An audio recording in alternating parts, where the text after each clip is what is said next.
Chapter 5. Could bodily health or beauty be happiness?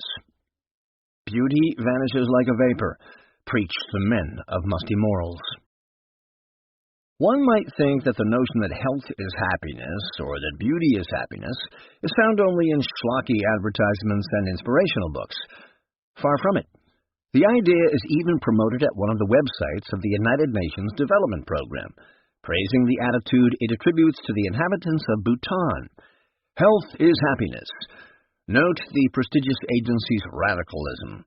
Not content to say that health is helpful to happiness, that it is necessary for happiness, or even that it is a constituent of happiness, it claims that the two things are identical. But carelessly dismissing the idea would also radically underestimate its grip on us. In the previous chapter, we were talking about wealth. Let's think for a moment about how much wealth we lavish on our bodies. Expenditures for health care take up almost a fifth of the economy. If we add in health and fitness clubs and gyms, the proportion is greater still. The weight loss and diet industry shows modest growth, even though fewer Americans are dieting. And the reason that fewer are dieting seems to be not so much that they are less concerned with their bodies, but that they are less concerned with the weight of their bodies. A very different thing, since one of the current fads is that fat can be beautiful too. The painter Titian would agree. The market for cosmetics and beauty products, including both skin and hair care, grows significantly faster than the rest of the economy.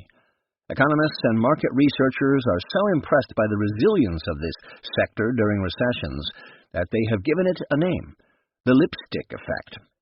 This term is somewhat misleading, though, because the market for men's cosmetics and fragrances, sometimes called the metrosexual market, is also soaring. Of course, some of the money spent on clothing is about need rather than looks. Our bodies require protection from the elements, but they don't require stylish protection from the elements, and high-end fashion and lingerie, which are more about beauty than need, do very well. So do fragrances. Let's think about health first. One reason we take an interest in it is to be able to get on with our lives, to do things that matter to us. If I am chronically ill, then I will find it difficult to hold a job, take care of my children, and accomplish my purposes in life. Now, one would think that this factor in the interest in health would be a historical constant, for don't all people in all times want to get on with their lives? But if so, then how do we explain the increase in interest in health? One part of the explanation seems to be that people today are more afraid of death than people in the past. In an era in which life is short and grim, people view death as inevitable. In an era like ours, when average lifespan is increasing, even though death is just as inevitable, one might imagine that it can be put off indefinitely. Not only that, but fewer people subscribe to supernatural religions today than in times past. And the belief that when we die we are nothing but worm food produces in many people a determination to keep living to the last second possible. Now, it may seem that the fear of bodily sickness, affliction, and imperfection would be another historical constant, like wanting to get on with our lives. No one wants to be ill, but this fear is not a constant either. The same causes that impel the people of our day to a greater fear of death also impel us to a greater fear of sickness. The image of life going out like a snuffed candle obsesses us with the thought of our fragility and drives us to remain in control. Like death itself, illness imperils that control. These feelings are not simple. Paradoxically, for the sake of the illusion of control, some people even bring death on themselves, as though to say, I am the master, I decide. If I cannot cheat death, then I will cheat life itself. Others are so obsessed with bodily infirmity that they find embodiment itself an encumbrance. In contrast with the psalmist, who famously reflects that he is fearfully and wonderfully made, an online writer remarks, the fact that I'm a squishy bag of water freaks me out constantly. Thinking about how fragile and necessarily ad hoc my respiratory and circulatory systems are, contemplating the various fluids and other things my body excretes, and of course, sex, corporeal existence is weird and sometimes very inconvenient. More commonly, though, we cringe in horror, not from the mere thought of having bodies, but from pain, sickness, weakness, incapacity, and the decay of the appearance of youth. A writer recovering from alcoholism describes his awakening from a night filled with hallucinations of spiders. "If I died, it would be okay," he says, adding that the cliché, "when you have your health, you have everything," is very true. When you do not have your health, nothing else matters at all. He might almost have been channeling the morose thinker Arthur Schopenhauer, who wrote, "With health, everything is a source of pleasure. Without it, nothing else, whatever it may be, is enjoyable." It follows from all this that the greatest of follies is to sacrifice health for any other kind of happiness, whatever it may be.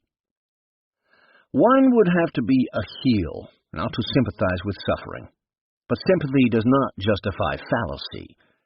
Even if it were true that to lack health were to lack everything else, it does not follow that to have health is to have everything else. For a lot of healthy people are unhappy, and the premise isn't true anyway. Although lack of health is an obstacle to happiness, there do exist unhealthy, happy people. What about beauty? Preoccupation with physical appearance also seems to be on the rise, among both men and women.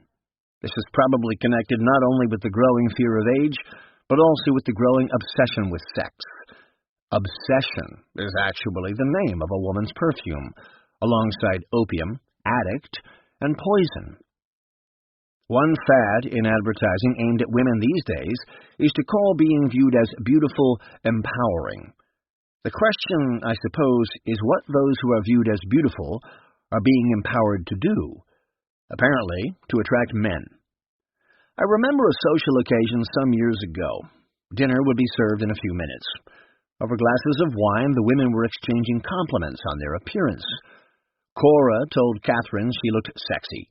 Catherine was pleased. Much younger than I am now, I was something of a bore. Something got into me. I turned to Cora. "Both of you are lovely." "Thank you. But what do you mean when you call Catherine sexy?" "I mean attractive, desirable." "Forgive me if I'm too literal," I answered, "but what desire do you mean?" "Sexual desire. What else would I mean?" "So the basis of your compliment is that the way Catherine looks makes men want to get in bed with her?" "Sure." "All men?" "Sure." "That's good?" Cora and Catherine glanced at each other and laughed. "Is it strange that a woman would want to be desirable?" "Well, you wouldn't want to have sex with all men, would you?" I asked. "No," Catherine said. "Then why would you want all men to desire to have sex with you?"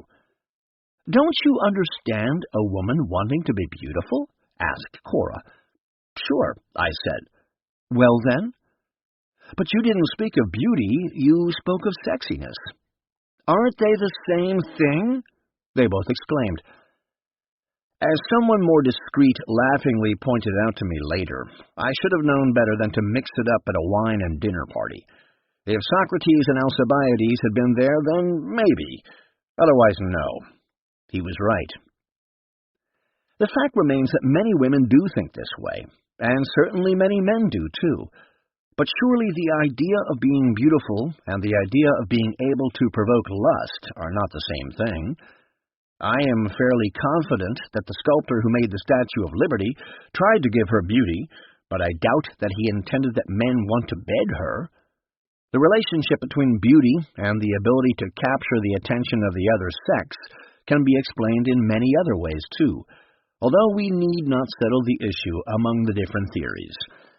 For example, I have it on reliable feminine authority that a great many women care more about how they look to other women than about how they look to men. According to these informants, the issue in female competition isn't whether male interest matters, but how it matters. Women are less interested in whether men find their looks appealing than in whether other women think men find their looks appealing. By this theory, although some women really are in direct competition for male attention, perhaps just as many, or even more, are competing over their rank in the society of other females. My feminine informants add that this is a double-edged sword, because women also tend to judge the prettiest women with much greater suspicion, and so, in some contexts, do men. The notion that bodily loveliness is all gain and no loss is a myth, and the laugh line, "Don't hate me because I'm beautiful," deserves less mockery than it receives. In certain lines of work, beauty may get a woman through the door, but once through it, she may be judged more harshly. Co-workers and supervisors wonder whether she got the job just because she was pretty. In courtship, the glamorously beautiful also tend to attract people for the wrong reasons. Is he pursuing me because he loves me, or only because I look like a good lay? Speaking of courtship, unattractive people don't really find it much more difficult to get married. They only find it more difficult to marry the most attractive people, and the one whom I love tends to look beautiful to me anyway, even transcendently beautiful. Preoccupation with beauty operates somewhat differently among men and women. A common observation is that most women care less about how men look than men care about how women look. Male preoccupation with feminine beauty works to the disadvantage of men themselves in two different ways. A man may hold back from pursuing a beautiful and available woman for fear of rejection, mistakenly thinking, "I wouldn't have a chance with her." Or he may pass over a wonderful woman because he is waiting for the perfect babe. Neither attitude seems a good formula for happy choice. Some people think the disparity between masculine and feminine interest in the beauty of the opposite sex must be in the genes. Maybe, but this is no reason for fatalism. For what matters is not our predispositions, but what we do with them. The courageous person tempers his predisposition to excessive fear, the moderate person his predisposition to excessive pleasure, and the romantically prudent person his predisposition to certain physical types. If beauty were the path to happiness, then, since looks inevitably deteriorate as we age, there shouldn't be any happy old people. There are. Of course, the very old may regret the loss of their good looks, but they are usually less obsessed about their looks than the young are. The most fortunate among them have begun to figure out what really matters. Besides, although our health and looks are fleeting and transitory, we rightly think of happiness as something that abides. If I say, "I was happy when I was young and beautiful, but miserable now that I am old and funny to look at," then the truth of the matter is that I was never happy to begin with. For a while, things were going well for me, and now they aren't. That's all. Happiness, in the sense of fulfillment, is not a function of how things are going at the moment, but of the quality and shape of my life.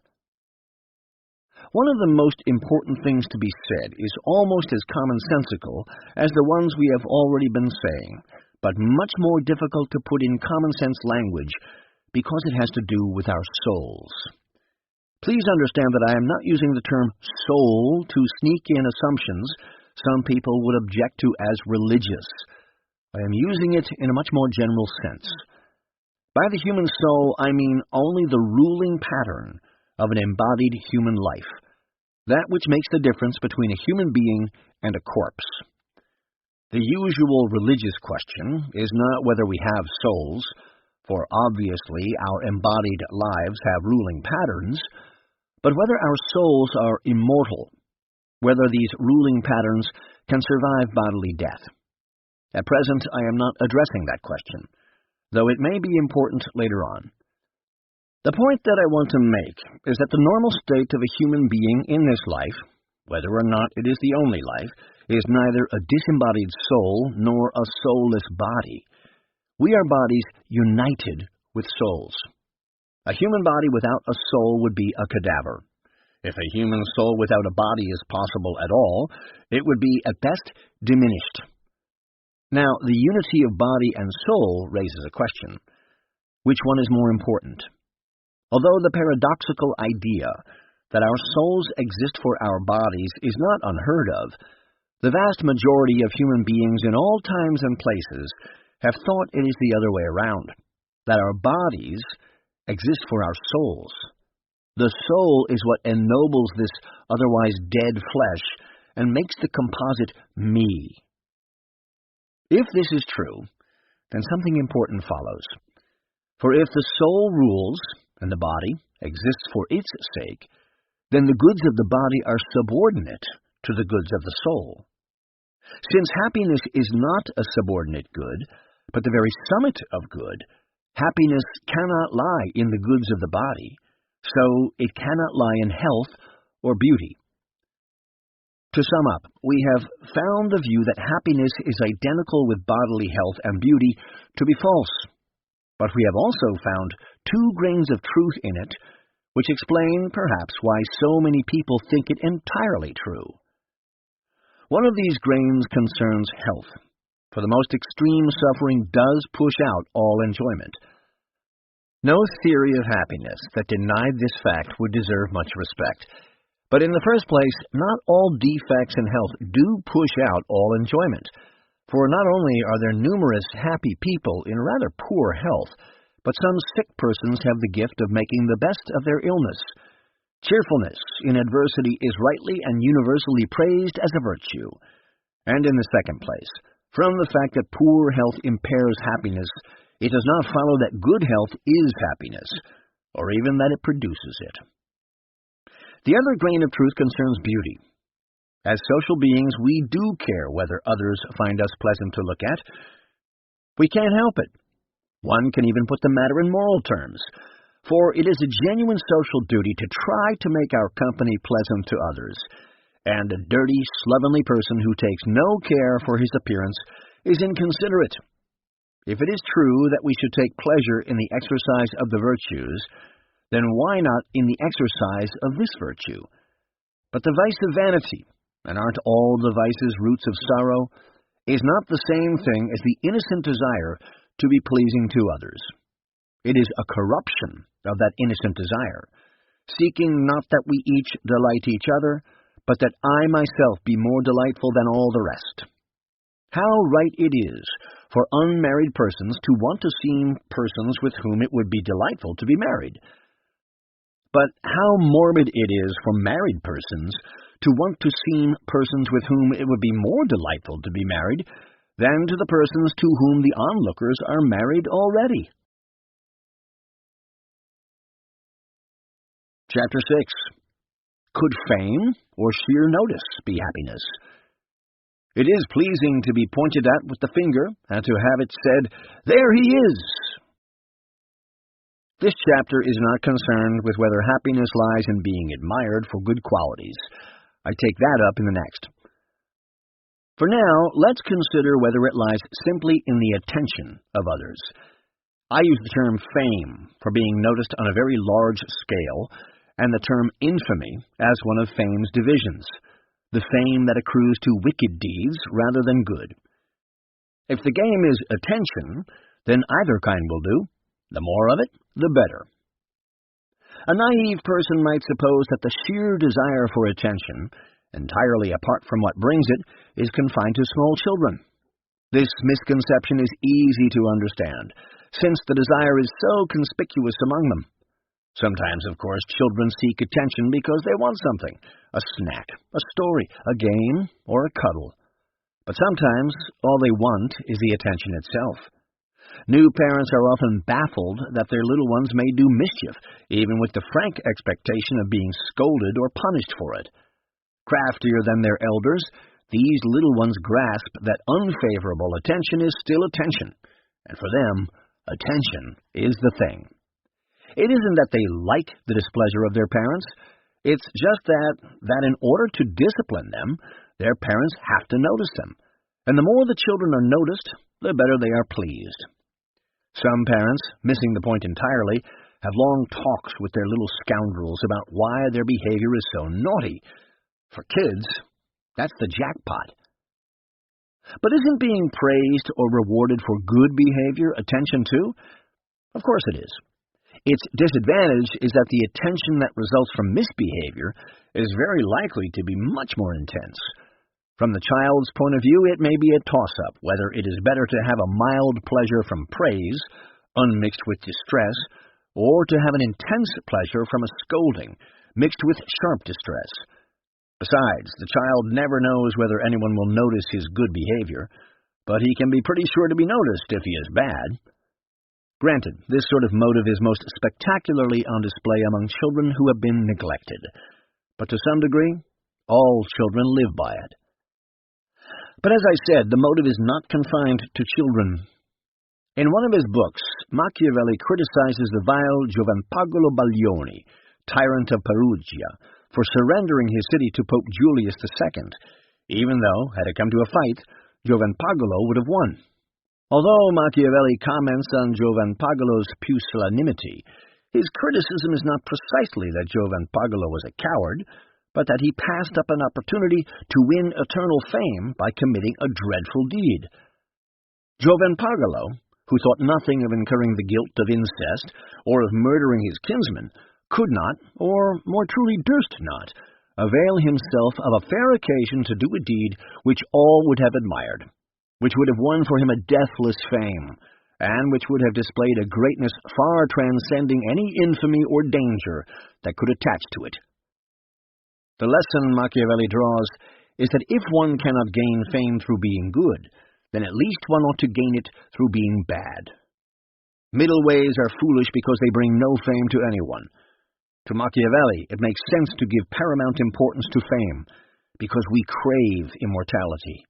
But the only immortality we know lies on earth, in being remembered forever, whether for good or for ill.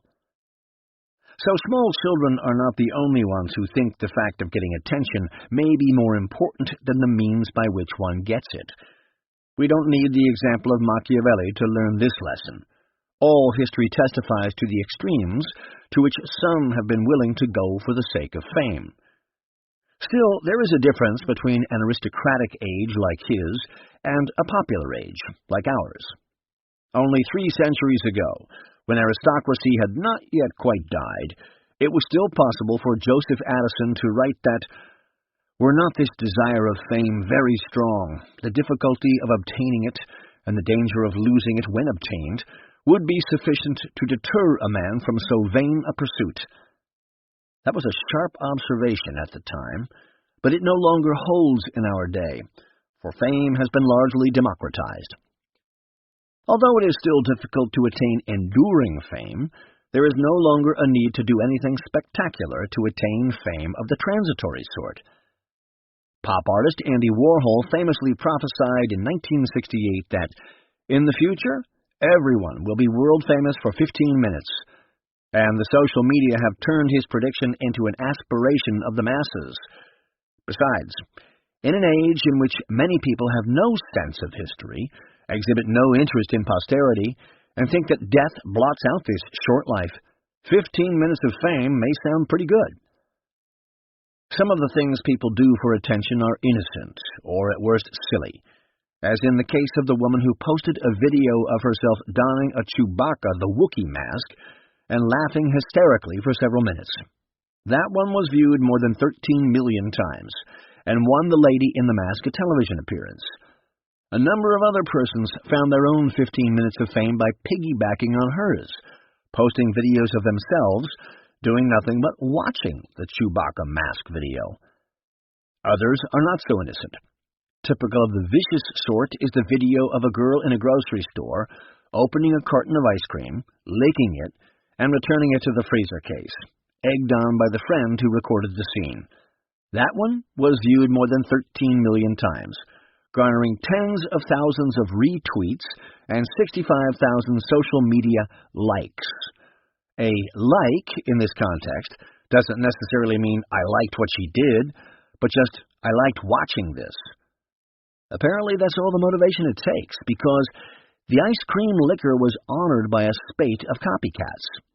Caught, one man said he was sorry, yet boasted to interviewers that his video was viewed more than 50,000 times during the first 24 hours.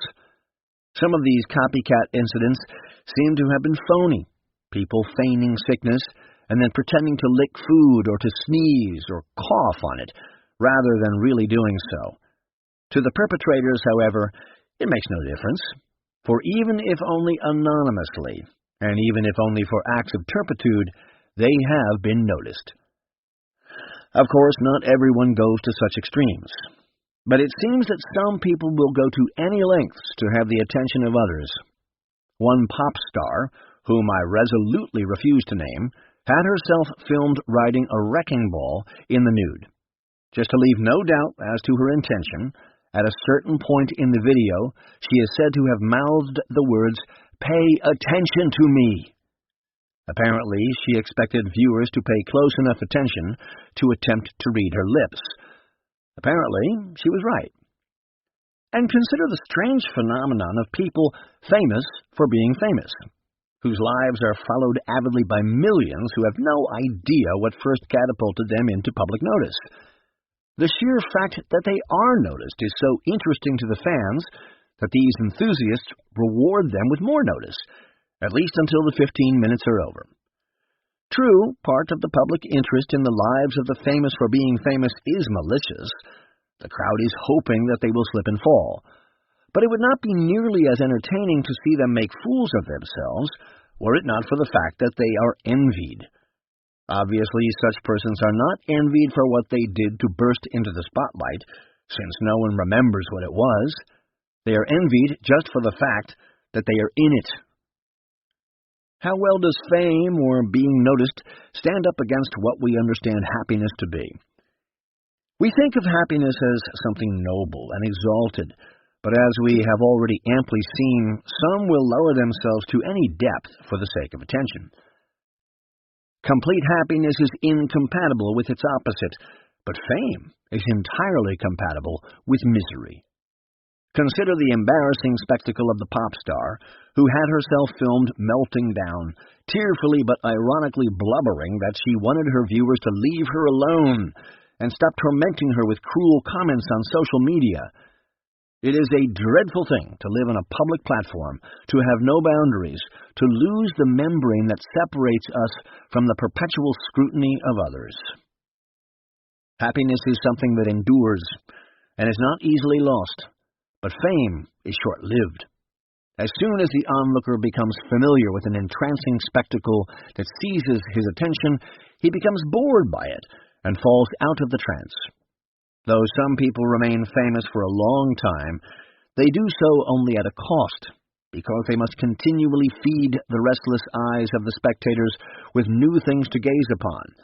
In fact, the attention seeker must not only keep doing new things, but keep finding more conspicuous new things, because the old ones have become stale. It takes more and more to recapture their jaded attention.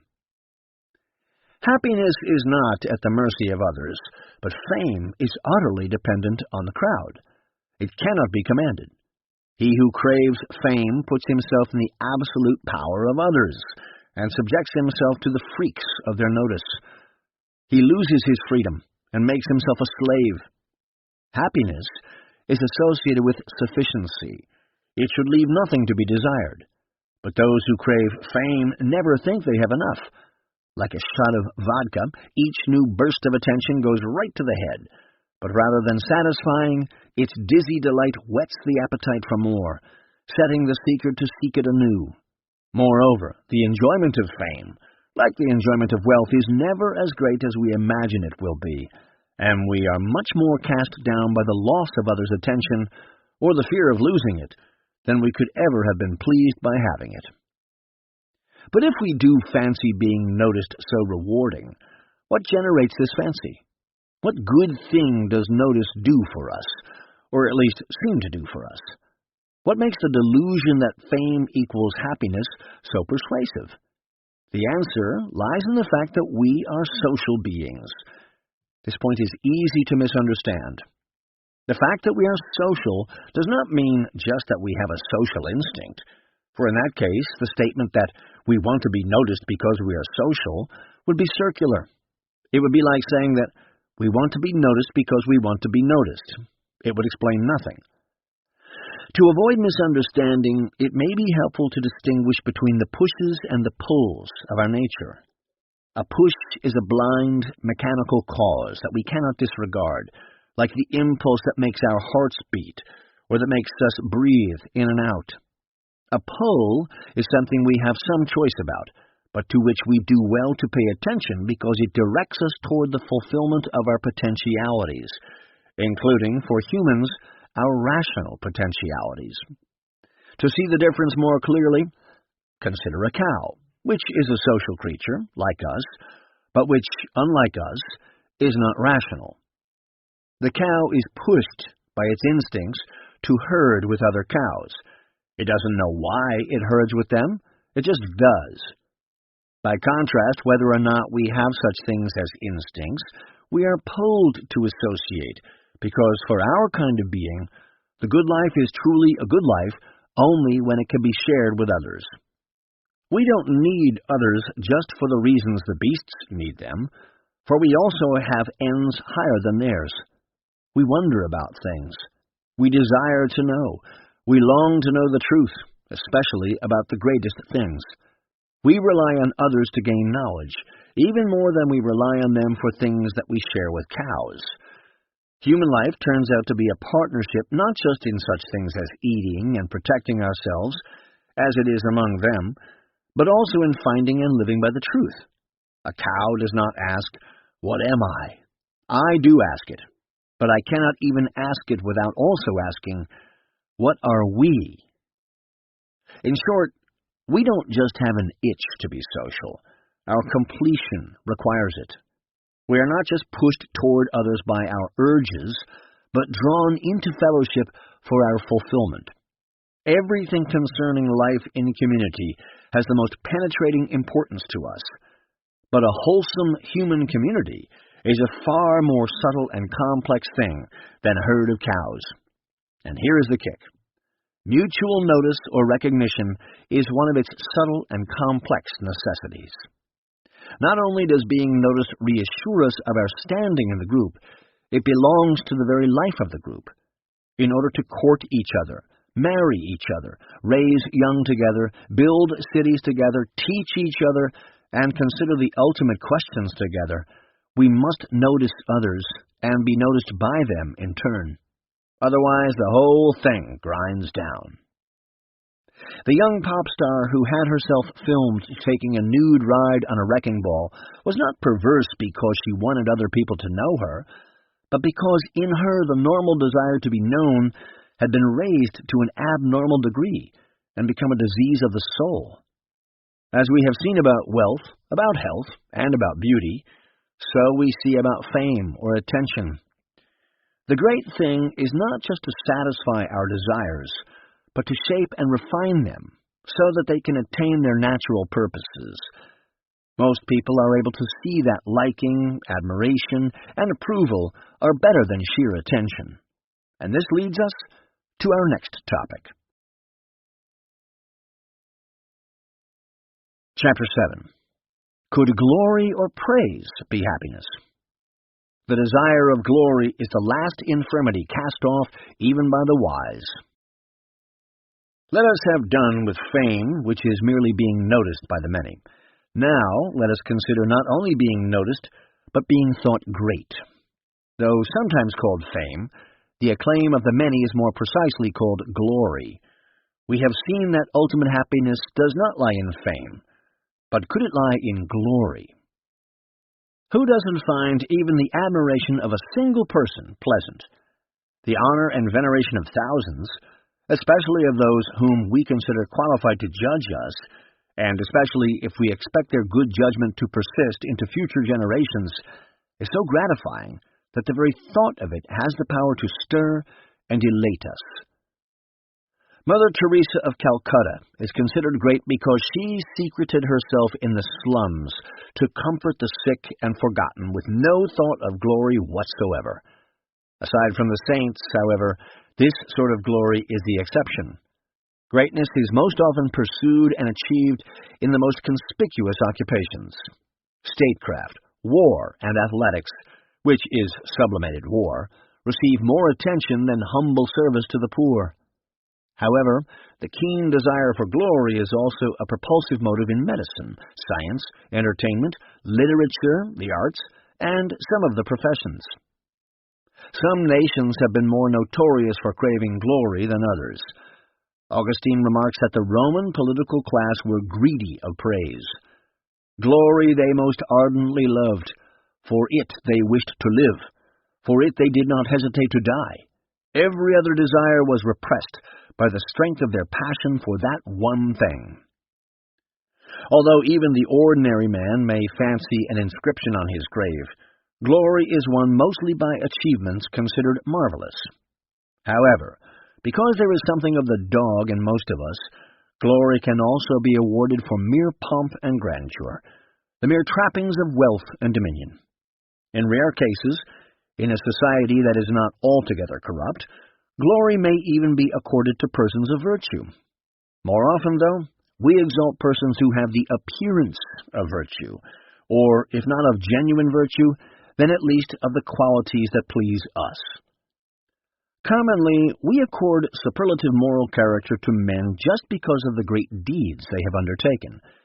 This is a mistake, because although those who desire to do good for its own sake will persist in it without acclaim, those who desire acclaim for its own sake will desist from doing good if they have no prospect of fame. That is why Alexander Hamilton remarks, "Even the love of glory, the ruling passion of the noblest minds, which would prompt a man to plan and undertake extensive and arduous enterprises for the public benefit, requiring considerable time to mature and perfect them, if he could flatter himself with the prospect of being allowed to finish what he had begun, would, on the contrary, deter him from the undertaking, when he foresaw that he must quit the scene before he could accomplish the work, and must commit that, together with his own reputation, to hands which might be unequal or unfriendly to the task. The most to be expected from the generality of men in such a situation is the negative merit of not doing harm, instead of the positive merit of doing good." For this and for other reasons, on those lucky occasions when we do recognize the ardent desire for glory's sake, we tend to be suspicious of those who have it, and to praise those who lack it, or at least those who seem to lack it. Thus it was said of Cato the Elder, whether justly or not, that he preferred to be good rather than seem good, and so the less he pursued glory, the more it pursued him. Numerous writers, more glib than wise, take the opposite view. They assure us that a bad man can be a great statesman, and that a bad motive can produce a great deed.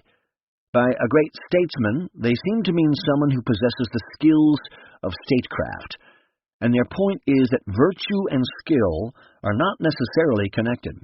And, of course, this is true. A bad man may have skill, and so he may accomplish something that happens to be good. He may enact a good law, or win a war that has to be fought. There are many such cases in history.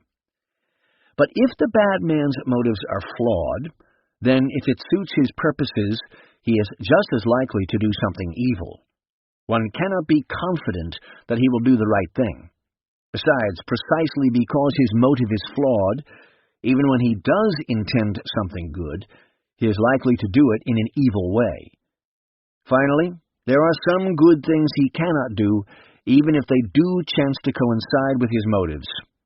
For example, a bad man cannot successfully promote good character in others, and he will probably injure their character by his example. Besides, no matter what he does, he will lie to you about it. Augustine has given us the most acute diagnosis of this problem. Although in itself, he says, the craving for glory is a vice, it does impersonate a virtue, and the Roman Republic depended on this impersonation for the common good. One way the impersonation worked was that it moved men to suppress lesser vices for glory's sake. Thus, members of the Roman political class, who desired glory above all things, often suppressed their almost equally strong desire for wealth, contenting themselves with moderate fortunes. The impersonation also spurred such men to great labors for the benefit of the commonwealth. Thus, they defeated enemies and reformed constitutions, just so that others would honor them for doing so.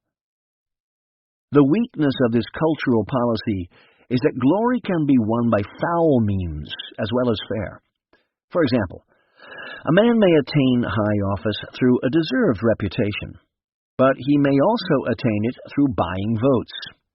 So long as he retains some little trace, some little residuum of true virtue, he will use fair means rather than foul to attain glory.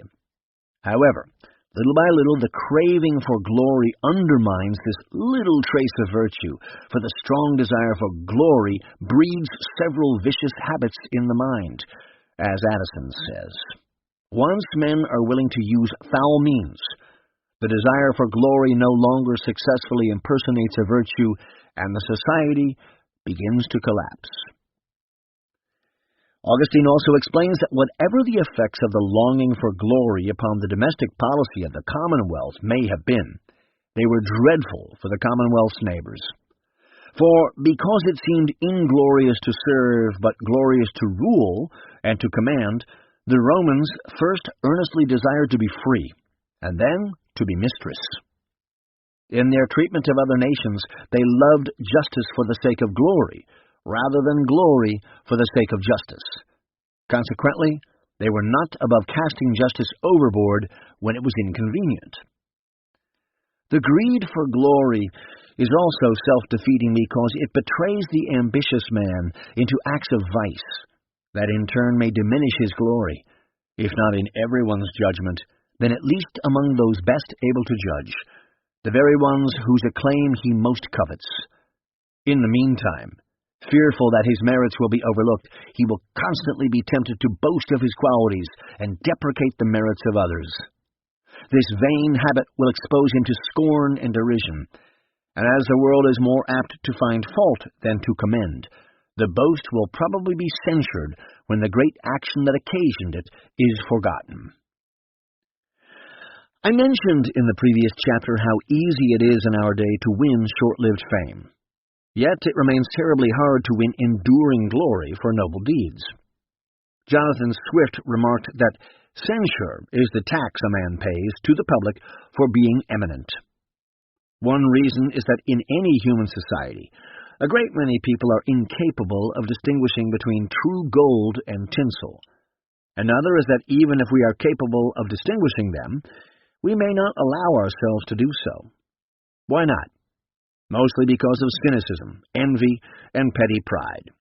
If we are of a cynical turn of mind, we habitually disbelieve in lofty motives, thinking that everything is done for base ones. And if we are of an envious turn of mind, we deliberately misrepresent or misinterpret the intentions of everyone who attempts something great.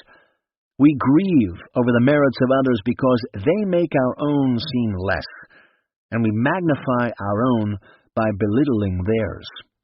We congratulate ourselves for having such excellent judgment that we can spy out flaws in those whom others admire. If we can convert those others into despisers like ourselves, we think we have done something great.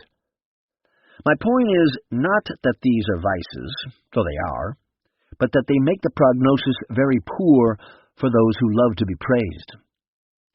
Consider, too, that if those who deride others lack the faults that they perceive in great men, then they feel elevated just for not having them. And if they do have them, then by finding them in great men, they excuse them in themselves. They may even praise themselves for resembling the elevated persons whom they criticize, even if only in their faults. Besides, as Addison points out, the exposure of the vices and weaknesses of persons commonly thought to be of pure alloy is so delightful that whoever does expose them wins a sort of glory of his own. Perhaps the crowd admires the author of the exposé for being so clever that he can ridicule someone who would have seemed immune to ridicule, or perhaps it enjoys a kind of revenge in taking down someone so high. In an age like ours, which makes a fetish of equality, such motives are intensified. Persons of distinguished qualities seem despicable just because they are raised above others. True, we may praise moderate virtue, but we tend to view great virtue itself as a sort of vice. In any case, most people are readier to criticize a person's faults than to admire his merits, except, of course, for flatterers, whose praises please only fools. In any case, it isn't difficult to find faults in a person who craves glory. One reason is that the craving for glory is likely to lead him into other faults. Besides, he is paying so much attention to all the things he has to do to attain glory that he forgets to guard whatever little portion of virtue he began with. On top of that, any slip on his part is more conspicuous than the same slip would be in those regarded as nobodies, partly because he is under constant public inspection, and partly because the fault seems so out of keeping with the rest of his perceived character. The moment his slip is espied, onlookers who may have thought him incapable of grave fault now begin to wonder what other faults he is hiding. If his discovered faults seem great enough, they overshadow his good qualities, and there will always be legions who have something to gain from making them seem great. The previous chapter's observations about the brevity of fame apply to glory, too. Everyone who remembers the renowned person will soon die. Even in the unlikely event that a few moldy history books preserve his memory, the people of the future will be taken up with the affairs of their own times, scarcely giving a thought to the events and personages of ours. Even if the person who seeks glory is satisfied to be praised in his own lifetime, he will be equally disappointed, for acclaim is a mayfly, and whoever seeks it must always be doing still greater things to keep it aflutter. Worse, as though he were a cast-off lever, the crowd may reserve its greatest derision for someone whom it once admired, but no longer does. To the glory-monger, this reversal of fortune is intolerable. However intoxicating the admiration of the many may be, their contempt is an agony hardly to be borne, and if the many did once think him great, his torment is keener yet, for the memory of their former praise will lance into his bowels like a razor. In fact, the person who falls from receiving glory is cast down much further than someone who falls from merely receiving attention. For anyone who can be made dizzy with praise can be crushed by derision, and the ambitious man shrivels inwardly if he falls the least bit short of the praise that he expected or thinks he deserves. It will almost always fall short, too, because, as Addison reminds us, few people ever think as well of us as we think of ourselves. So, like the seeker of sheer attention, so too the seeker of glory never thinks he has enough, and to win the portion he does have, he puts himself in the power of others. In fact, he puts himself most in the power of those who are least able to judge his achievements, and who have the greatest motives to throw him down. Finally, though it has often been remarked that the most talented crave glory the most virtuous crave it the least. Looking down on the petty criticisms and plaudits of the crowd, they stand above its sneers and cheers. Those who are best able to appreciate a truly noble achievement understand this characteristic of great men, and from those who most urgently desire their approval, they withhold it. For all these reasons, glory is unsatisfying, and the greater the desire for glory, the more likely it is to defeat itself. So, although it is only to be expected that we would desire the approval of our fellows, ultimate happiness must lie elsewhere. Chapter 8. Could loving or esteeming ourselves be happiness? As I bent down to look, just opposite, a shape within the watery gleam appeared, bending to look on me. If happiness doesn't lie in the esteem of others, could it be that it lies in esteeming ourselves? The accumulated common sense of centuries says no. Self-respect isn't the key to living well, but its result. In the 1970s, though, psychologists and educators began arguing that this ancient common sense is dead wrong. On the left, their argument found support in the politics of identity, and in the crusade for politically correct language that seeks to abolish any chance that anyone might ever be offended, except, of course, conservatives. On the right, it found support in the version of libertarianism that preaches the virtue of selfishness and dotes on the novels of Ayn Rand. Since that time, boosting self-esteem has been touted as the solution to high crime rates, drug abuse, teen pregnancy, domestic violence, poor learning in schools, unemployment, abuse of the environment, and even unbalanced state government budgets. The idea is that these problems result from having a poor self-image, and people just need to learn to feel good about themselves. One writer comments, "The very idea that high self-esteem could have bad consequences strikes some people as startling." Though he penned these words a quarter of a century ago, which in our era seems much longer, the observation is as true as ever. The experiment began with children. Rather than simply reassuring little ones of their love and praising them when they did well, adults began telling them things like, "You're amazing just being yourself." At one elementary school, a banner over the boys' room mirror announced, "You are now looking at one of the most special people in the whole wide world." Kindergartners were taught to sing, "I am special, I am special, look at me," as though they didn't already want to be seen. Some school districts switched to marking errors with purple or green ink because red, they thought, was discouraging. Never mind that changing the ink in the correction pens would merely change the discouraging color. Some teachers were taught to praise even wrong answers. On athletic field days, children were often awarded ribbons for every place, even last, and the ribbon colors were scrambled after each event. The movement soon gained allies among the writers of children's books. One little tome urges tots to say these words 3 times with pride. "I'm lovable, I'm lovable, I'm lovable." Wouldn't it be better to love them? The preface to another book declares that its goal is to show children that the key to feeling good is liking yourself because you are you. Should a boy like himself when he is hitting his sister? In yet another, a mother tells her toddler that even when he was too small to speak, all of your tininess couldn't disguise a heart so enormous and wild and wise. It is one thing for a mother to encourage her wee bairn by assuring him how much she loves him and hopes he will be wise, if not wild. It hardly seems likely to encourage him to acquire wisdom to tell him that he is already wise. Persons of the Christian faith do not even make such an extravagant claim about the child Jesus, who is said to have grown in wisdom and stature. Some psychologists are still on the boat. Confronted with rising scores on the narcissistic personality inventory, they now argue that a little narcissism may be good for you. The fallacy in the idea of normal narcissism is subtle.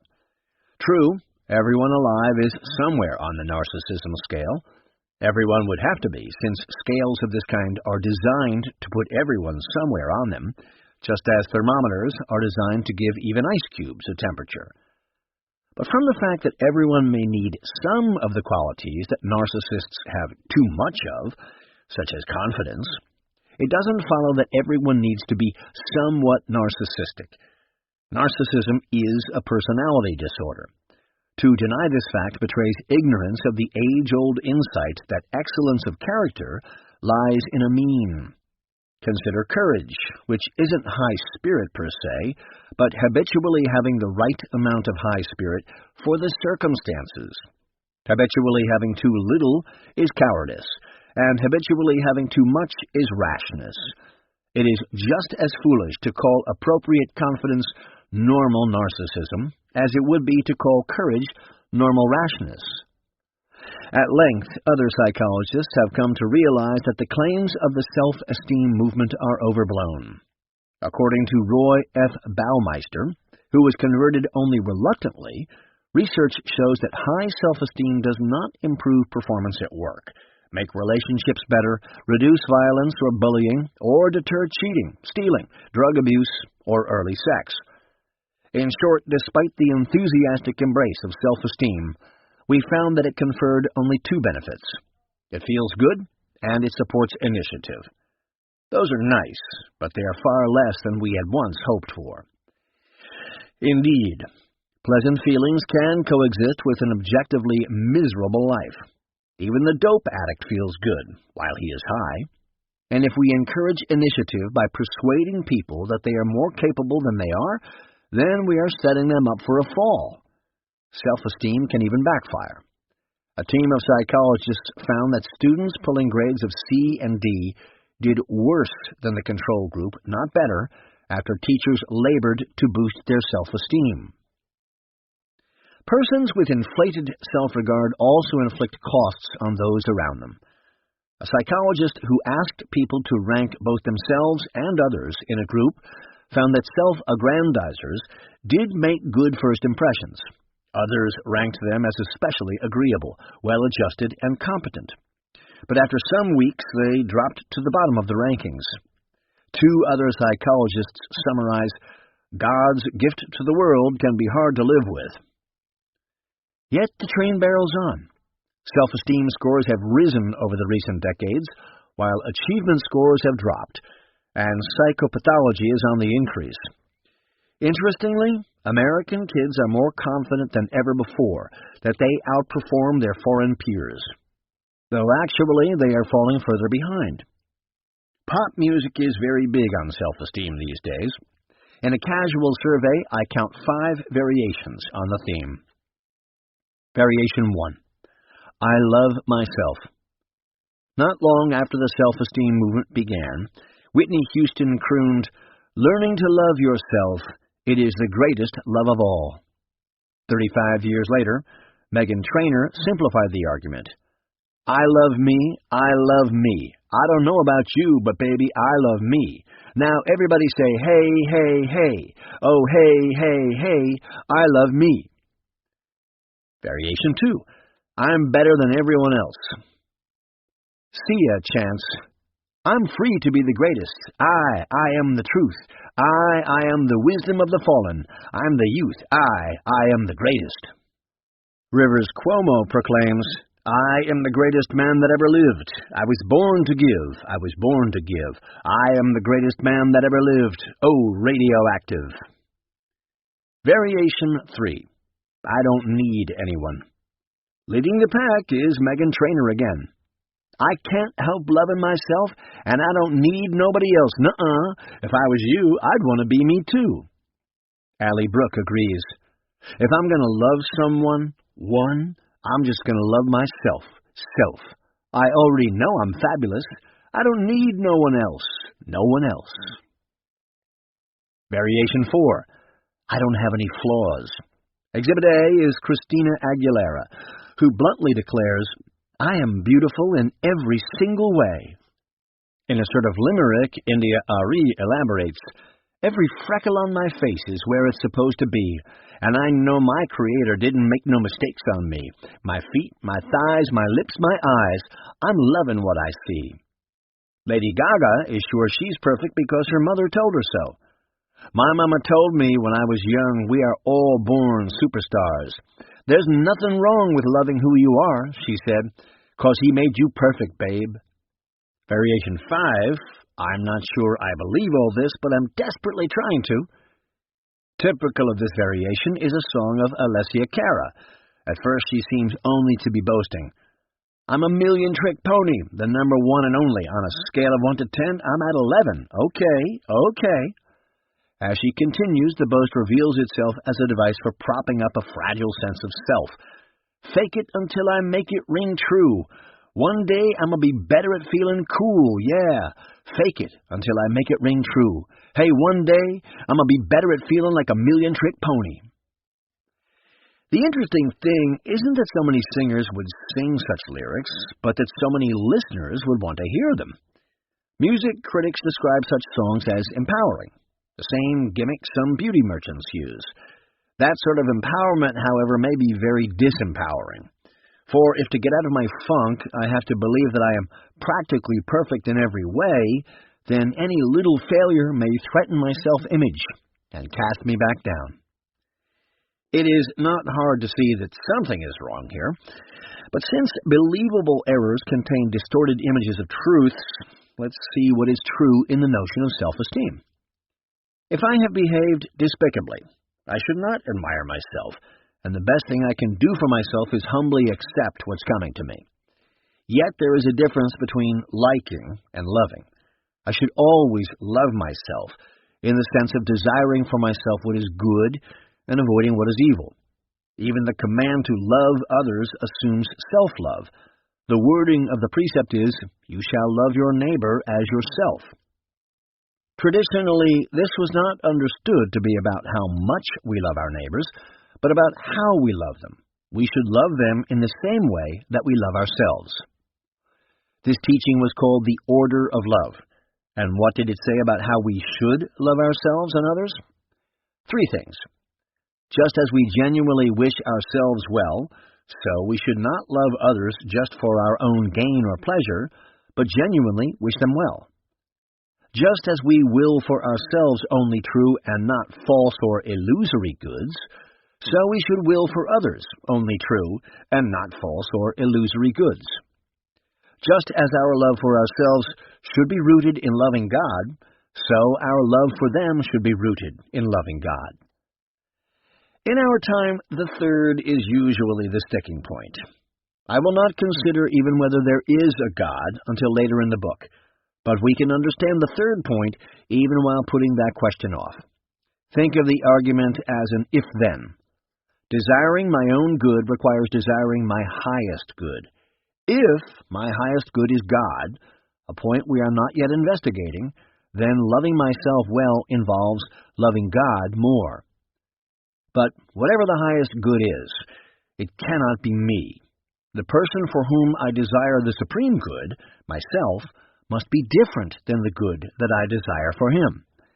I can no more be my own God than I can pull myself up by the hair. Happiness cannot be self-esteem. Chapter 9. Could power or responsibility be happiness? I put for a general inclination of all mankind a perpetual and restless desire of power after power that ceaseth only in death.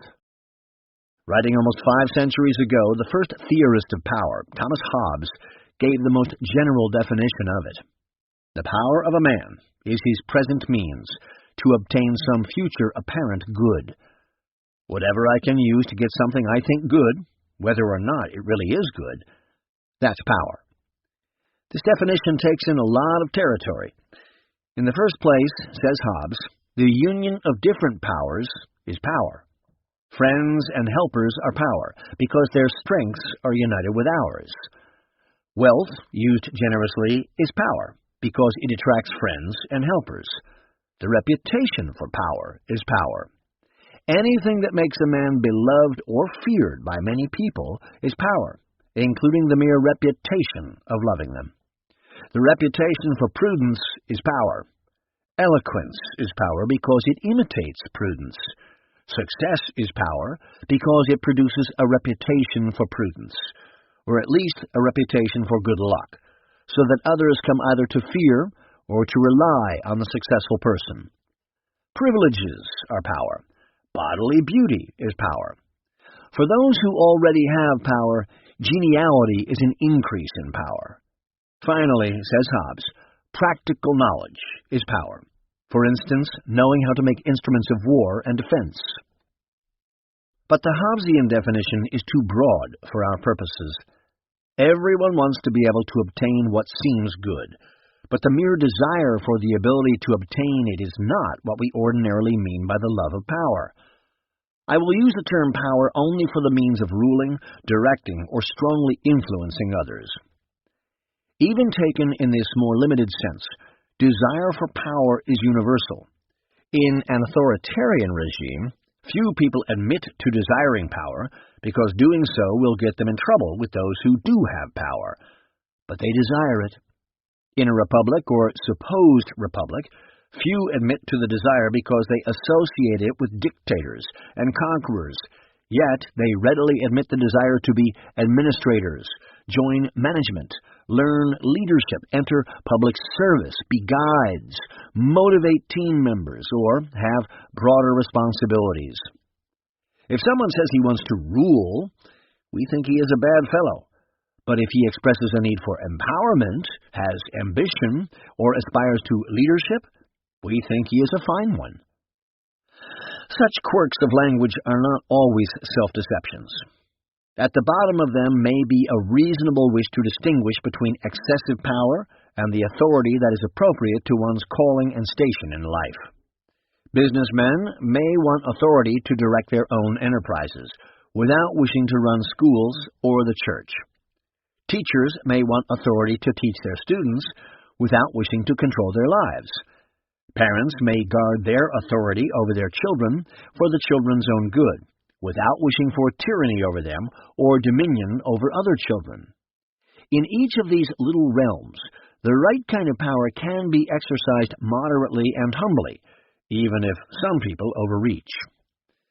Thus, taking into account the fact that people may desire power only of certain kinds, in certain degrees, and in certain settings, and that they may desire it even if they defer to superior authority in others, it seems that everyone wants some power, and everyone is convinced that having it has something to do with his happiness.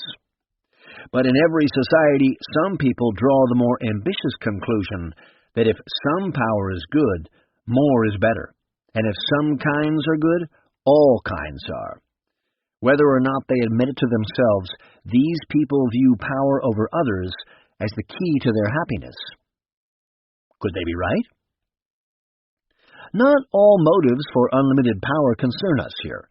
Some seek power to be admired, but we have already considered glory. Some seek it to prop up their egos, but we have already considered self-esteem. Some seek it for sufficiency, but we have already considered wealth, which is closely akin. However, we do need to consider two other motives. For some seek power in order to cut the world to a pattern of their choice. This is the totalitarian impulse. And others seek power for its own sake. They want the sheer exaltation of dominion. Sometimes we encounter these motives unmixed and straight from the bottle. More often, they are disguised by other motives. For example, when Luke Day, one of the leading spirits of Shays' rebellion, harangued his men, he flavored the lust for power with the desire for liberty and piety. My boys, you are going to fight for liberty. If you wish to know what liberty is, I will tell you. It is for every man to do what he pleases, to make other folks do as you please to have them, and to keep folks from serving the devil. Although the ancients were keenly aware of the hunger for power, they did not clearly distinguish the hunger for power in itself from either of these other two motives. As to the former motive, the desire to reshape the world according to their desires, they had plenty of experience of tyranny, but totalitarianism was unknown to them. The ancient tyrant wasn't trying to remake the world, but to be the top dog. As to the latter motive, the sheer exaltation of dominion, they knew that some people crave power, but they tended to think that everyone who does so craves it to get something else, such as gold, glory, or girls. In fact, this view was the premise for one of their critiques of the idea that happiness lies in power, that since nobody does want power for itself, what we really want must be something else. This seems mistaken, for both the totalizing impulse and the motive of pure aggrandizement seem real. Either of these two motives may make itself known just as easily in a small setting as in a large. The former, for example, may take the form of a suffocating demand for political correctness at the office, and the latter in the petty tyranny of an overbearing boss. However, the inherent tendency of both motives is to seek a wider and wider scope of action. Now, when someone seeks a particular kind of power for a limited and particular reason, in business, in teaching, in raising children, there comes a point at which he can say, I have what I need for my work. But when someone seeks power for either the totalizing or the aggrandizing motive, that point is never reached. He always wants more. Obviously, although all these considerations give us reason to think that some people will suffer if others desire power in excess, None of these considerations will deter those who think power the key to their own happiness. If I think it is the key, there is not much point in telling me, stop trying to be happy because it may make others unhappy. But are there reasons to think that excessive power won't make me happy? Yes, there are many. Let's consider some of the most important. In the first place, excessive power deprives me of some of the greatest consolations of human life. Most obviously, it causes me to forfeit all confidence in friendship. How can I ever know that my companions are true friends and not flatterers and hangers-on? How can I know they wouldn't desert me the moment I fell from my perch? In the second place, those who seem to have the greatest power have, in another sense, the least. This is why, when Boethius has been imprisoned by the king, Lady Philosophy comforts him. Do you count him to possess power, whom you see to wish what he cannot bring to pass? Do you count him to possess power, who encompasses himself with a bodyguard? Who fears those he terrifies more than they fear him? Who, to keep up the semblance of power, is himself at the mercy of his slaves? The danger of having too much power lies not only in assassins, but also in colleagues, for power endures no partner, at least not if they crave it as an end in itself. So it is that those at the bottom are at risk of oppression from those who have power. Those who have power are in yet greater peril from those who have more, and those with the greatest power are in the gravest and most continuous danger of all. In a culture of power-seeking, everyone is afraid all the time. Such considerations ought to give pause, even to sociopaths. In the third place, and this time I am not speaking to sociopaths, unlimited power is a moral danger. Even most people who do seek it tell themselves at first, but I will also be just. The very fact that we promise this to ourselves is a clue that in itself power is at best an incomplete good. The problem is that if we think power the greatest good, then all such other considerations are eventually pushed aside. Why should that be true? Everyone has heard Lord Acton's maxim that power tends to corrupt, and absolute power corrupts absolutely. Less well-known, but I think more chilling, is an insight best put by an early American statesman who wrote under the pseudonym Brutus. Fearing that the proposed Constitution might give men more power than is good for them, Brutus alludes to an incident from Syrian history. Ben-Hadad, the Syrian king, is gravely ill. Learning that Elisha, considered a prophet, has come to the capital, he sends his subordinate, Hazael, to inquire whether he will recover. Elisha instructs Hazael to tell the king that the illness will not kill him, but he also informs Hazael that the king will die. At this point, Elisha gazes upon Hazael until Hazael is ashamed, and then Elisha weeps. Hazael, using the humble address customary in speaking to a superior, asks, "Why does my lord weep?" Elisha replies, "Because I know the evil that you will do to the people of Israel.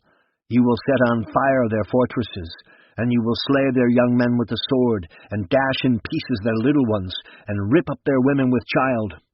Astonished, calling himself a mere dog, a servant of power rather than a ruler, Hazael asks how he could commit such enormities. Elisha answers simply, "The Lord has shown me that you are to be king over Syria." And so it is. Hazael gives Ben-Hadad the message, but the next day he suffocates the king and becomes king in his place. All the days of his reign he oppresses Elisha's people. Despite his own disbelief that he could be the man and commit the atrocities that Elisha had foretold, thus he becomes, and thus he does. Brutus concludes, "Men are apt to be deceived both with respect to their own dispositions and those of others. It isn't just that power makes us worse than we were at the beginning. Power also gives us the opportunity to act out the vices we already possess without knowing, bringing to the surface faults we would have condemned, but that lurk in our hearts unsuspected." Who, then, is truly most powerful? The classical answer is he who has power over himself. But who has most power over himself? Taken literally, isn't it absurd to speak of ruling myself? How can the same thing, me, be both ruler and ruled? Taken as intended, though, the idea is perfectly reasonable. It means that I have more than one element within me, and I identify with the one that is highest and best. Thus, if my noblest element subordinates and directs the baser ones, I am said to rule myself. But if my baser elements subordinate and direct the noblest one, I am said to be a slave. In this traditional view, our highest and best element is rightly said to be reason. Our baser ones are our appetites, including the desire for power. These appetites are like a horse that wants to run but doesn't know where to go. We need to have them, but they cannot direct themselves properly.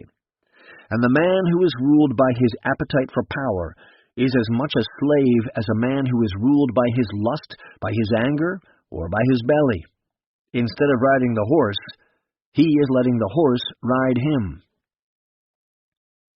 If we are confused about this today, the blame is largely due to David Hume, who wrote in the 18th century, "Reason is, and ought only to be the slave of the passions, and can never pretend to any other office than to serve and obey them."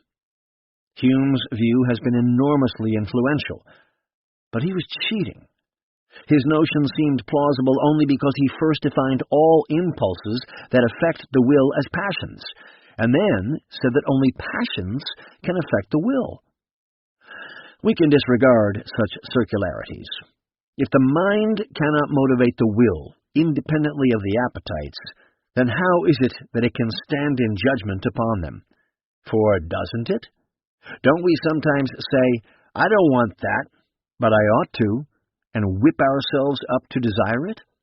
And don't we sometimes say, "I want that very much, but I shouldn't," and hold the appetite down?